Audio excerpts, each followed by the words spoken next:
tudo bem? Mais um vídeo aqui do nosso canal.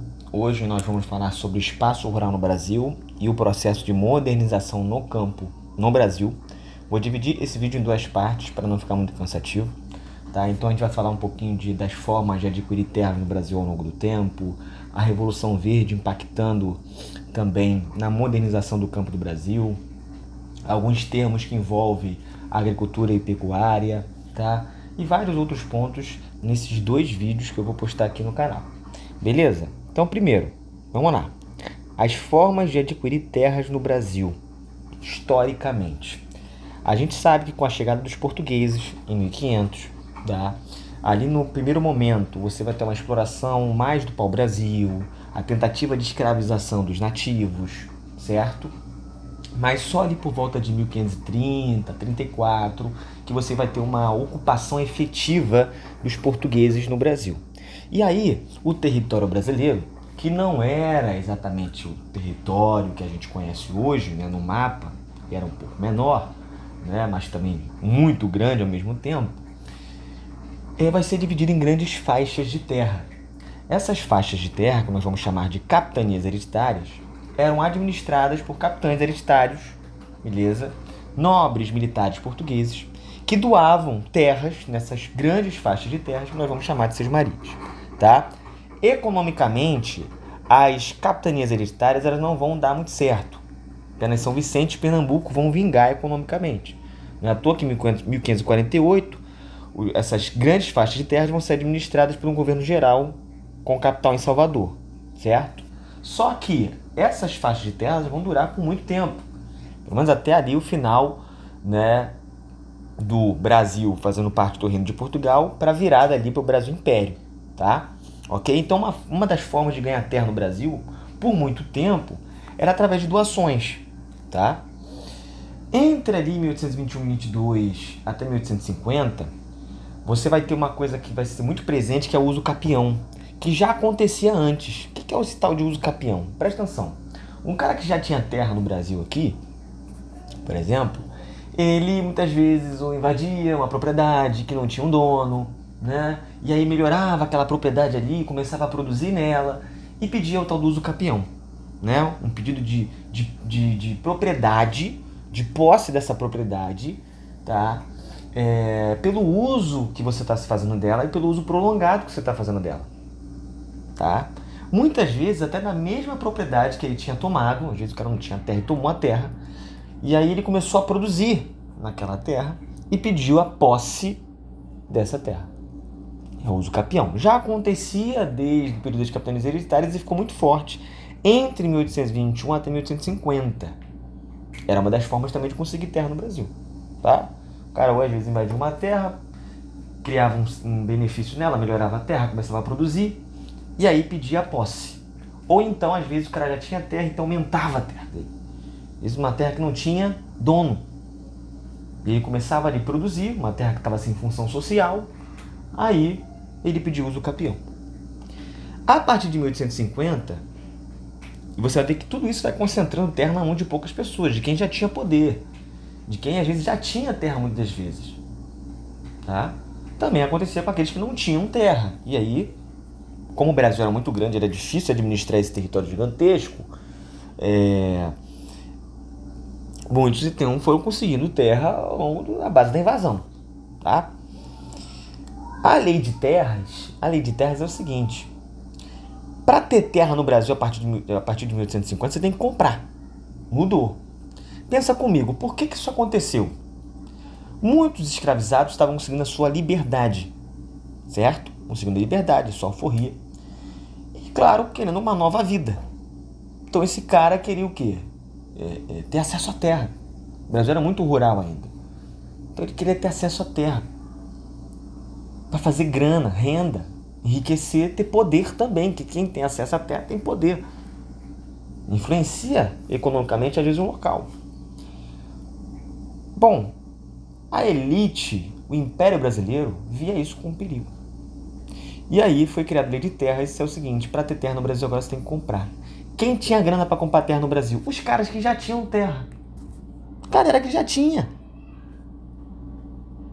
Entende? Os barões de café, que estavam muito fortes no século XIX, os senhores da cana-de-açúcar, né? Os donos de fazenda de algodão, essa galera tinha grana, então eles compraram mais terras. O cara que não tinha um tostão no bolso tinha acabado de ser escravizado a vida dele inteira. A oportunidade agora de trabalhar e ganhar renda, para ter acesso à terra agora não, vai ter que comprar.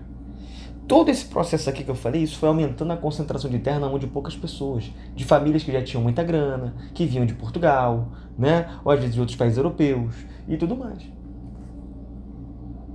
Então quem já tinha renda, passou a ter mais renda. Então concentrou terras na mão de poucas pessoas, de uma elite específica, e o resto do território, da população do território, muitas vezes nunca conseguiu ter acesso à terra. O que acontece? Você manda um galerão para as cidades ao longo do tempo, porque ou não tiveram acesso à terra ou perderam acesso à terra. Ou nunca tiveram acesso. Nunca tiveram. O que até aí? E aí a gente chega num outro ponto importante aqui. Uma outra coisa que vai ter seus pontos positivos, mas que também vai trazer muitos problemas, que é a tal da Revolução Verde. O Brasil, historicamente, gente, sempre foi um país de exportar coisas envolvendo produtos agrícolas. Cana-de-açúcar, café, pau-brasil, antes, algodão, minérios, e assim até hoje. Então, tanto na colônia quanto no Império, no Brasil República. Só que a gente não tinha produzido tanto alimento quando chega aí a Revolução Verde. Aí a gente vai ter um crescimento na produção agrícola muito forte. A Revolução Verde vai afetar o mundo inteiro. No Brasil, entre os anos 40, 50, 60, vai ser muito forte. Mas por que a gente vai ter um boom na produção de alimentos aí? Técnicas e tecnologias que começam a aparecer no campo.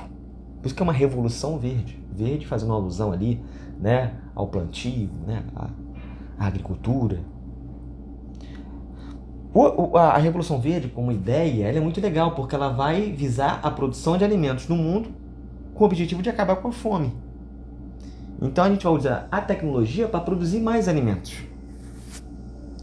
A gente não quer mais ficar dependente do ciclo da natureza, então eu tenho irrigação artificial, não preciso ficar esperando a chuva.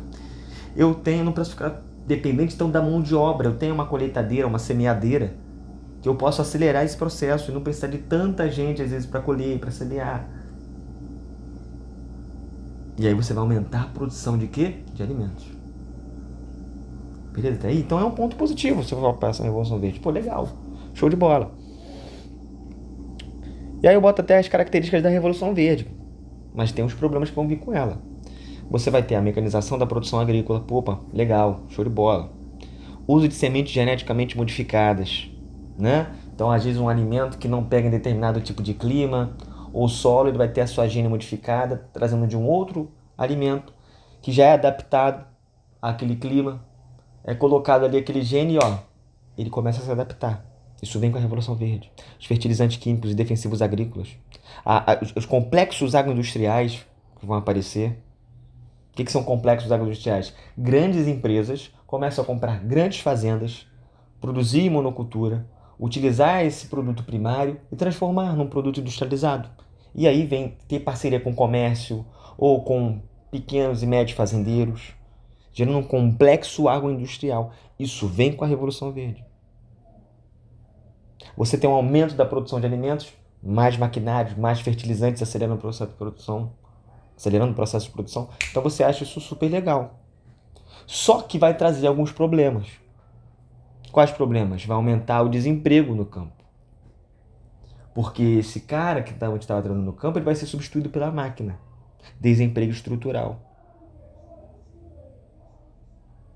Entende? Vai ter uma exigência maior de mão de obra qualificada. Eu preciso de gente qualificada para trabalhar no campo. Vai gerar um êxodo rural. Esse cara sai do campo e vai para a cidade. As cidades começam a ficar cheias. Porque enquanto o Brasil... O que está acontecendo no Brasil? Olha como é que as coisas vão se juntar agora. Vem a Revolução Verde, o campo se mecaniza. O Brasil está se industrializando. O campo está mecanizando? Tchau. Opa, o Brasil está se industrializando. Preciso de gente para onde? Para trabalhar nas cidades. Um galerão para as cidades. As cidades crescem, recebem muitas pessoas, urbanização aceleradíssima.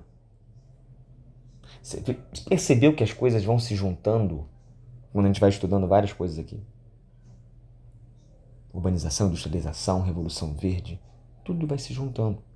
Isso é importante. Concentração de terras vai aumentar, sim, porque o cara que já tinha muita terra e produzia muito, ele vai ter capital. Capital para comprar maquinário, capital para comprar fertilizante, capital para comprar defensivos. E ele vai produzir mais. O pequeno proprietário não consegue competir com ele. Perde, vende a terra, vai para a cidade. Entende? Isso vai acontecer muito nos anos 50 e 60 no Brasil. Né? Olha aí, os maquinários, né? Os pesticidas. Então aqui, a gente está encerrando já essa primeira parte, eu vou falar esse ponto mais um. Olha só, a Revolução Verde veio para resolver o problema da fome, mas acelerou o êxodo rural. Máquina substituindo o homem no campo. Não vai atingir os pequenos e médios proprietários. Nem todos tinham capital para insumos, para máquinas. Contaminação do solo e da água por os defensivos agrícolas, os pesticidas. Vai concentrar mais terras ainda. Então a Revolução Verde, que parecia ser algo positivo, e ela até trouxe pontos positivos, ela também trouxe muitos problemas. Olha essa notícia, água agrotóxicos que sai da torneira de 210 cidades no Brasil. Vocês estão vendo ali o aquífero Guarani, que abastece 17% do estado de São Paulo, se eu não me engano. O aquífero Guarani é uma reserva subterrânea de água doce, que está sendo contaminada pelos defensivos agrícolas, que são utilizados na agricultura nessa região aí, no centro-oeste, sul do Brasil. Um grande problema. E para a gente encerrar nessa primeira parte desse vídeo, se dividido em duas partes, vamos falar um pouquinho dos defensivos agrícolas, as suas vantagens e desvantagens. Defensivos agrícolas que nós conhecemos como agrotóxicos ou pesticidas, que têm vantagens em combate às pragas, dificulta a disseminação das pragas, desde a erva daninha ao gafanhoto, a outros animais e plantas invasoras que atrapalham na agricultura.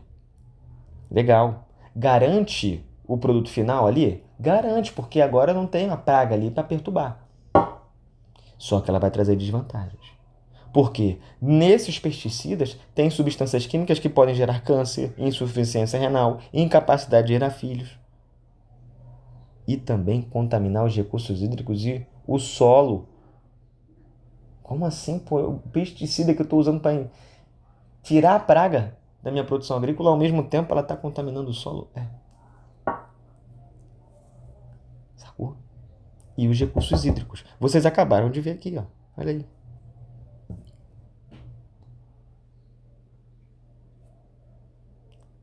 Show de bola? Então a gente encerra aqui essa primeira parte. A gente vai continuar no outro vídeo aqui no canal. Valeu!